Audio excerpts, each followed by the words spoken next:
विकास की बात की जाए, एक डेढ़ आपका विकास का क्या पैमाना होगा? विकास का मामला पैमाना तो हम दिल्ली को लेंगे, मुंबई को लेंगे। नहीं, आप लोग तो पैमाना कभी कभी बनाते हैं सीवान बनाम सीवान का, तो उसमें हम लोग जानते हैं। मैं नाम बेहतर सीवान की बिहार की हालात है। तब आप अपनी वही कह रहे हैं कि आप अपनी चश्मा को बदलिए और किसी के हवाबाजी में सिगुफेबाजी क्या करते हैं हम नहीं जानते। उनको जीरादेई में क्या क्या करते रहते हैं, बनते हैं लोग कम्युनिस्ट, क्या क्या कर दिन भर पैसा वसूली में लगे। दूसरे लोग काम कराते हैं, उसी में अपना ये सब कहते हैं कि हम करवा रहे हैं, हम आवाज उठा रहे हैं। सरकारवा में तो थे ही ये लोग ना भैया, 17 महीना क्यों नहीं पास करवा दिए थे उस समय? चौधरी जी हैं, विधानसभा स्पीकर थे। विधानसभा में बहुत सारे लोगों को, कुछ लोगों को नौकरी लगी, सीवान के कई लोगों को नौकरी लगी। और जो लोग बहुत परेशान है राजेंद्र बाबू के गांव के बारे में, तो 4 करोड़ रुपया हर साल मिलता ही नहीं है। 4 करोड़ रुपया राजेंद्र बाबू के गाँव में क्या नहीं लगा देते हैं? थोड़ा विकास कर लेते, उसी पंचायतवा को कम से कम गोद ले लेते, तो हम समझते कि नहीं ये बड़ी प्यार है राजेंद्र बाबू के। विकास की जब बात होती है तो जेडीयू के लोग 2005 से पहले की जिक्र करते हैं, लेकिन आपको ऐसा नहीं लगता है कि जो बिहार की अगर बात की जाए, इसकी कंपेयर दिल्ली से क्यों नहीं होता है, मुंबई से क्यों नहीं होता है? क्योंकि 18 साल से नीतीश कुमार हैं, तो क्या इन 18 सालों में इसका हालात दिल्ली के जैसा आवाज उठाने से जी रोज जुलूस करते हैं, रोज प्रदर्शन करते हैं, कुछ होता है उससे? कुछ किए हैं लोग? ये सब बात विपक्ष की बात ही छोड़ दी। और वो आएंगे बिहार में, उनके पार्टी के लोग लगाएंगे, तो कल अवध बिहारी चौधरी नहीं लगाएंगे तेजस्वी का बैनर फोटो? कोई बात है? अब चौधरी जी के पास कोई मुद्दा बच गया है क्या? उनके पास कोई विपक्ष से कल बात हुई थी, श्री अवध बिहारी चौधरी से हमने फोन लाइन पे हमने इंटरव्यू किया था। वो कह रहे थे कि कल का जो सीवान का प्रोग्राम है, अमरजीत कुशवाहा भी इस बात का जिक्र कर रहे थे, कह रहे थे कि ये सरकारी प्रोग्राम कम था, पार्टी का प्रोग्राम। यहाँ जितना काम कौशल, इसके बावजूद भी लोग जाएंगे, वहाँ के लोग भी आएंगे, ये तो होते ही रहेगा। ये सब हमारे देश का ही तो हिस्सा है। ऐसा थोड़ा एक लोग विदेश जा रहे हैं, रोजगार के अवसर भी बढ़ रहे हैं। जो भी लिस्ट जारी हुआ है उसमें अगर बात की जाए एजुकेशन से रिलेटेड, मुझे बहुत कुछ नहीं दिखा। और दूसरा रोजगार से रिलेटेड अगर बात की जाए, आज भी सीवान गोपालगंज के लोग दूसरे देशों में जाते हैं पलायन करके रोजगार के लिए। और जेपी यूनिवर्सिटी का हालात हम सब लोग देख रहे हैं। तो आपको कहीं ना आपको ऐसा नहीं लगता है कि एजुकेशन से रिलेटेड कम घोषणाएं हुई हैं और यूनिवर्सिटी की ज़रूरत है, बढ़हरिया में ज़रूरत है, या और भी? क्योंकि बढ़हरिया के बच्चे आते हैं सीवान में पढ़ने के लिए, लड़कियां आती हैं, उनके लिए कोई कॉलेज नहीं है। या पूरे सारण में ही बात कर ली जाए, या बेसिकली सीवान की ही बात की जाए, तो इससे रिलेटेड कुछ ज़्यादा देखिए ऐसा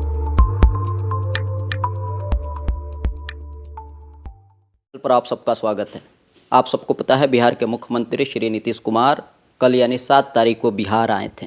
बिहार सरकार की जो योजनाएं हैं उसका उन्होंने शुभारंभ किया।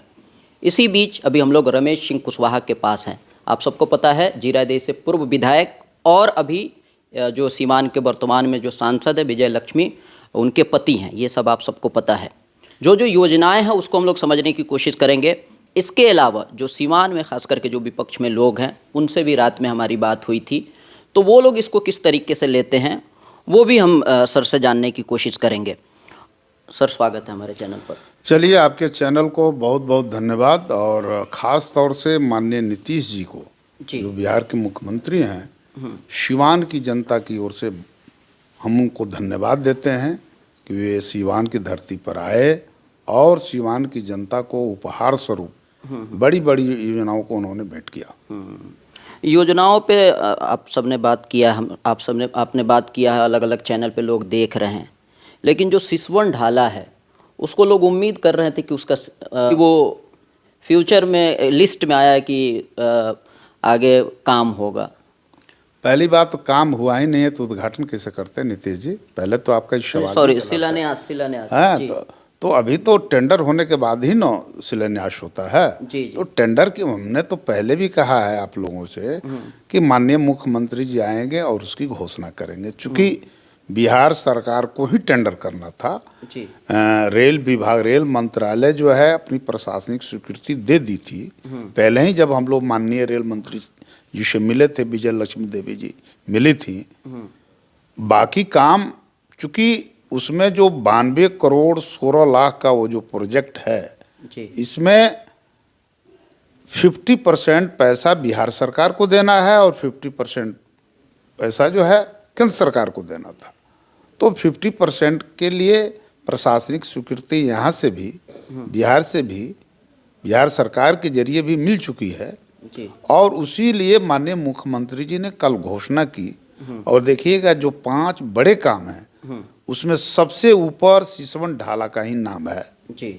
लेकिन सिसवन ढाला के नाम से नहीं है, लेकिन एक ओवर ब्रिज बनाने की बात है, उसकी चर्चा है और उसमें उसकी राशि भी खोल दी गई है कि 92 करोड़ 16 लाख रुपया। अब जब उसकी टेंडर हो जाएगा तो उसमें काम भी शुरू होगा और जब काम हो जाएगा तो फिर रेल विभाग के जरिए और बिहार सरकार के जरिए उसका उद्घाटन भी होगा। वो तो होगा ही। दूसरा जो सबसे बड़ा काम है कि सीवान में आप देखते हैं आए दिन जमाव से लोग परेशान रहते हैं, इतनी भीड़ होती है शहरों में क्योंकि कोई बाईपास कोई सड़क थी नहीं। इसीलिए बहुत एक सीवान की जनता के लिए सुकून भरी घोषणा है कि पचरुखी जो बाईपास है वहाँ से एक सड़क निकल रही है जो नारायणपुर होते हुए प्रतापपुर होते हुए गोपलापुर तक जाती है। वो एक लंबी सड़क है, एक करीब 196 करोड़ की लागत से बनने वाली है। तो उसका भी कल शिलान्यास हो गया और उसकी घोषणा हो गई। दूसरा काम, तीसरा काम कि आंध्र से जो आंध्र सीवान जो सड़क है उसका चौड़ीकरण के लिए भी माननीय मुख्यमंत्री जी ने उसका शिलान्यास कर दिया। चौथा काम, आपको जीरादेई मोड़ से जीरादेई जामापुर होते हुए भैंसा खाल तक वो भी 13.5 करोड़ की लागत से सड़क चौड़ी होने जा रही है। पांचवा काम, जो मैरवा में एक पावर ग्रिड बनने जा रहा है 198 करोड़ की लागत से। तो जो गर्मी के दिनों में जो बिजली की कुछ समस्या रह जाती थी, लोग परेशान होते थे, हम लोगों के पास भी सैकड़ों फोन आते थे, उससे भी निजात मिलेगा। उसके लिए जमीन भी चिन्हित कर ली गई है, वहाँ भी काम होगा। ये सारे प्रोजेक्टों की प्रशासनिक मंजूरी मिल चुकी है और बिहार के ही मुखिया माननीय मुख्यमंत्री नीतीश जी ने इसकी स्वयं अपने मुंह से इसकी घोषणा कर दी। एक और मांग सीवान की जनता की थी, हालांकि दबे जुबान से ही थी, कि भाई सीवान में टाउन हॉल और बढ़िया होना चाहिए। तो उसका भी हो गया घोषणा, वो भी बनने जा रहा है, उसमें भी काम लगेगा, उसकी भी प्रशासनिक स्वीकृति मिल गई। तो इसके अलावा लगभग 2 दर्जन से ज़्यादा पुलों का शिलान्यास भी माननीय मुख्यमंत्री जी ने किया है। कई विधानसभा क्षेत्रों में पुलें हैं जिसके आवागमन में लोगों की परेशानी हो रही थी, लोगों ने डिमांड किया था, वहाँ हम लोगों ने लिख करके दिया था, वो भी सब काम हो रहा है। तो इस तरह से जितने काम लगभग 700 करोड़ के आसपास की लागत से ये सब काम होंगे। तो सीवान की जनता के लिए बड़ी सौगात है, एक बड़ा उपहार है। ये सब काम हो जाने से सीवान में जो आधारभूत संरचना में जो कमी थी वो सब काम पूरा हो जाएगा, चाहे बिजली का सेक्टर हो, सड़क का सेक्टर हो, सीवान में जमाव का मामला हो, ये सब काम इस समस्या के जरिए हल हो जाएगा। जो भी लिस्ट जारी हुआ है उसमें अगर बात की जाए एजुकेशन से रिलेटेड, मुझे बहुत कुछ नहीं दिखा। और दूसरा रोजगार से रिलेटेड अगर बात की जाए, आज भी सीवान गोपालगंज के लोग दूसरे देशों में जाते हैं पलायन करके रोजगार के लिए, और जेपी यूनिवर्सिटी का हालात हम सब लोग देख रहे हैं। तो आपको कहीं ना आपको ऐसा नहीं लगता है कि एजुकेशन से रिलेटेड कम घोषणाएं हुई हैं और यूनिवर्सिटी की ज़रूरत है, बढ़हरिया में ज़रूरत है, या और भी, क्योंकि बढ़हरिया के बच्चे आते हैं सीवान में पढ़ने के लिए, लड़कियां आती हैं, उनके लिए कोई कॉलेज नहीं है, या पूरे सारण में ही बात कर ली जाए या बेसिकली सीवान की ही बात की जाए, तो इससे रिलेटेड कुछ ज़्यादा देखिए ऐसा है, आप आज जब स्कूल की यूनिवर्सिटी की घोषणा करते हैं तो कल कोई दूसरी चीज़ की घोषणा कहेगा, वो तो मुद्दे की बात है। पहली बात है, मैंने ये कहा कि बुनियादी आधारभूत संरचना की माननीय मुख्यमंत्री ने कल पूरा किया। जहाँ तक हेल्थ सेक्टर की बात है, तो भाई मैरवा में तो मेडिकल कॉलेज बन ही रहा है, इससे बड़ा उपहार सीवान की जनता का और क्या हो सकता है। जो कल इलाज कराने के लिए आपको गोरखपुर जाना पड़ता था, आपको बीचू जाना पड़ता था, पीएमसीएच जाना पड़ता था, वो काम तो अब सीवान में ही होगा ना। और जहाँ तक एजुकेशन का मामला है तो भाई इंजीनियरिंग कॉलेज उसी एजुकेशन का एक पार्ट तो है, उसी का तो एक हिस्सा है। तो यहाँ ये हो गया। अरे भाई 7 साल में डिग्री कॉलेज तो है ही यहाँ पे, ऐसा थोड़े है। अब मान लिया कि जेपी यूनिवर्सिटी में कुछ लोग कहते हैं सेशन लेट चल रहा है, बात तो सिर्फ इतना ही का है। ऐसा नहीं ना कि यूनिवर्सिटी है ही नहीं, यूनिवर्सिटी है और सेशन जो लेट हो रहा है इस पर भी काम बिहार सरकार कर रही है, इसको भी देख रही है, संज्ञान में है और इसमें भी लगातार सुधार होने की प्रक्रिया जारी है। सब कुछ ठीक ठाक हो जाएगा समय से। जहाँ तक पलायन का मामला है भाई, तो सबकी सोचता है ना कि भाई वो बंगाल में जाकर रोजगार करे, कहीं कुछ करे, कहीं गुजरात जाए, तो लोग जाएंगे ही। चाहे यहाँ जितना काम कौशल, इसके बावजूद भी लोग जाएंगे, वहाँ के लोग भी जाएंगे, ये तो होते ही रहेगा। ये सब हमारे देश का ही तो हिस्सा है। ऐसा थोड़ा एक लोग विदेश जा रहे हैं, रोजगार के अवसर भी बढ़ रहे हैं। और सरकारी नौकरियों के मामले में भी सरकार से बेहतर कौन काम किया है? आप देखें बीपीएससी से जो बहाली हुई टीचरों की, बड़े पैमाने पर बहाली हुई। कल भी माननीय मुख्यमंत्री जी जब आए थे तो उन्होंने कहा कि हम 12 लाख लोगों को और रोजगार की व्यवस्था कर रहे हैं। लगातार इस सेक्टर पर भी काम हो रहा है। लेकिन इसके पहले जो सरकारें थी वो गाल बजाने के अलावा कोई काम नहीं कर सकी। 2 ही काम हुआ उस दौर में, या तो एक अपहरण उद्योग चला, लोगों की सामूहिक हत्याएं हुई, जनसंहारों का बिहार था, और इंफ्रास्ट्रक्चर बिल्कुल ध्वस्त हो चुका था। कहीं कुछ नहीं था, न सड़क था, न बिजली था, न पानी की कोई व्यवस्था थी। सिर्फ एक ही नाम से जाना जाता था, जनसंहारों का पर्याय बिहार बन चुका था। तो उससे तो निजात मिल गया। जब विकास की जब बात होती है तो जेडीयू के लोग 2005 से पहले की जिक्र करते हैं, लेकिन आपको ऐसा नहीं लगता है कि जो बिहार की अगर बात की जाए, इसकी कंपेयर दिल्ली से क्यों नहीं होता है, मुंबई से क्यों नहीं होता है? क्योंकि 18 साल से नीतीश कुमार हैं, तो क्या इन 18 सालों में इसका हालात दिल्ली के जैसा क्यों नहीं हुआ? देखिए, जो विकसित स्टेट हैं जी, आप 18 वर्षों में उसकी बराबरी कैसे कर सकते हैं? आप नहीं कर सकते हैं ना। लेकिन आप देखिए कि दिशा क्या है विकास की। ये दिशा से पता चलता है कि आप आने वाले दिनों में दिल्ली के समकक्ष, गुजरात के समकक्ष, तमिलनाडु के समकक्ष, आंध्र प्रदेश के समकक्ष पहुंच जाएंगे। तो हमारी दिशा क्या है? विकास दर जो है 10% से कभी नीचे नहीं रहा। इतना ग्रोथ रेट किसी स्टेट का नहीं है। मतलब 2005 से कंपेयर, पहले के कंपेयर क्यों नहीं करेंगे भैया? आप थे, अब हम हैं, या हम हैं आप आ रहे हैं, तो मेरे साथ आप ज़्यादा विकास करेंगे तो उसकी बात की चर्चा होगी। मेरा ही कहना है कि उसके पहले आज जो इंडिया ब्लॉक है उन्हीं की सरकारें तो हुआ करती थी। इंडिया ब्लॉक की सरकारों ने क्या किया बिहार के लिए?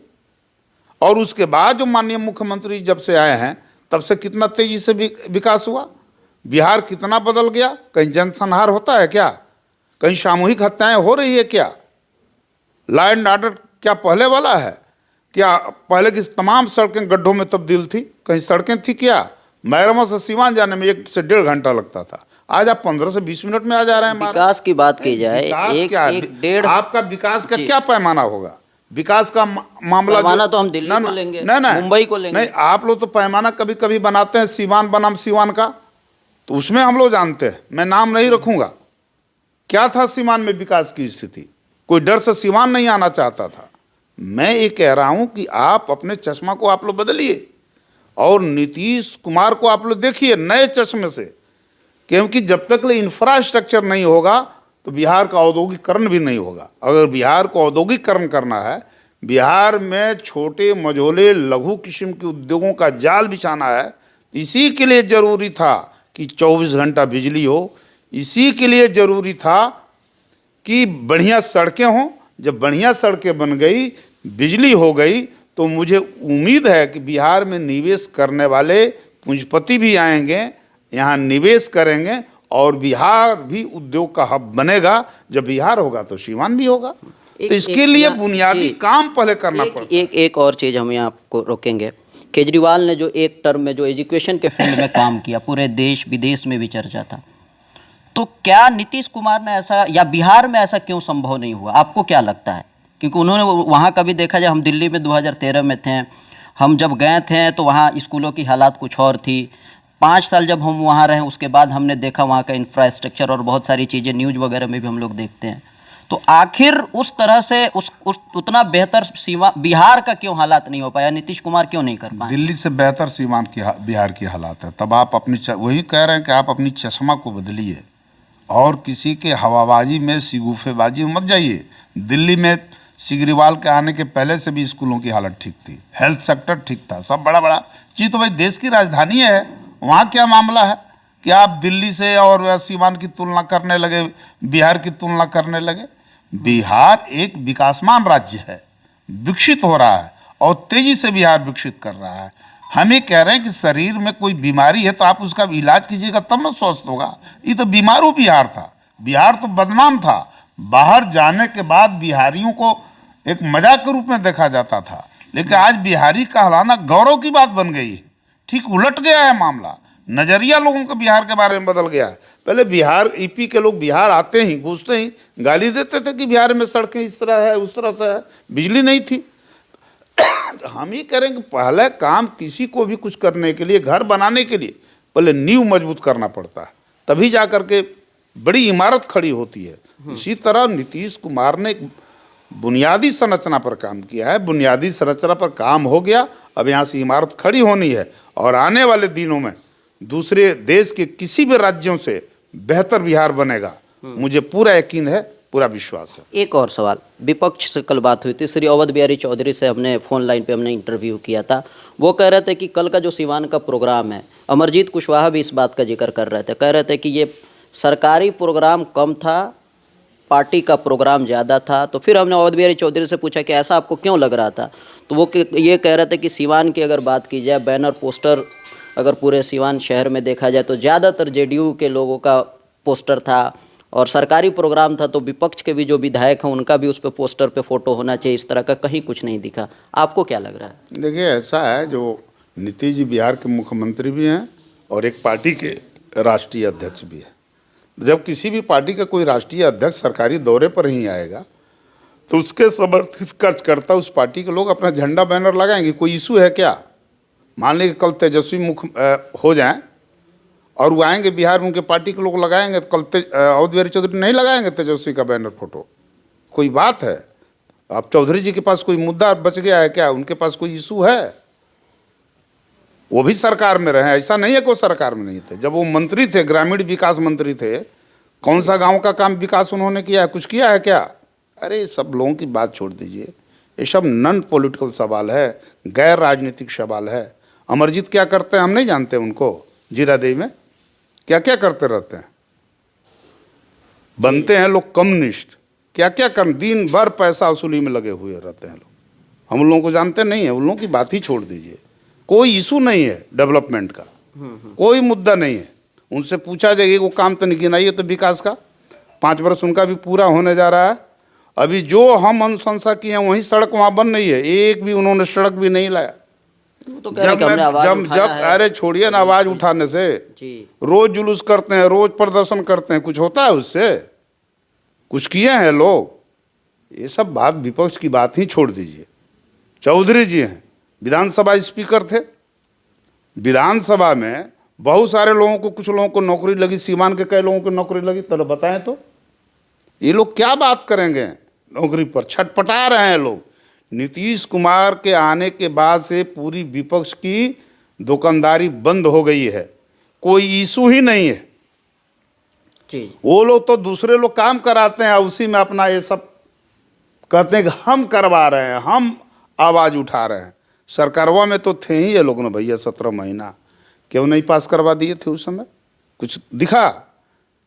तो छोड़िए उन लोगों की बात, विपक्ष के लोग हैं तो कुछ कह रहे हैं तो सुनना ही जाना चाहिए। एक और सवाल अभी हमको याद आ गया, डॉक्टर राजेंद्र प्रसाद का जो जीरादेई है, वहाँ की जिस तरह की विकास अगर लोग उम्मीद करता है कि वहाँ पे पर्यटक स्थल होना चाहिए, लोग वहाँ आए, उस तरह का विकास वहाँ लोग उम्मीद भी कर रहे थे कि नीतीश कुमार वहाँ भी जाएंगे, शायद वहाँ नहीं गए थे। भाई सब जगह क्यों जाएंगे? जहाँ जरूरत है वहाँ गए।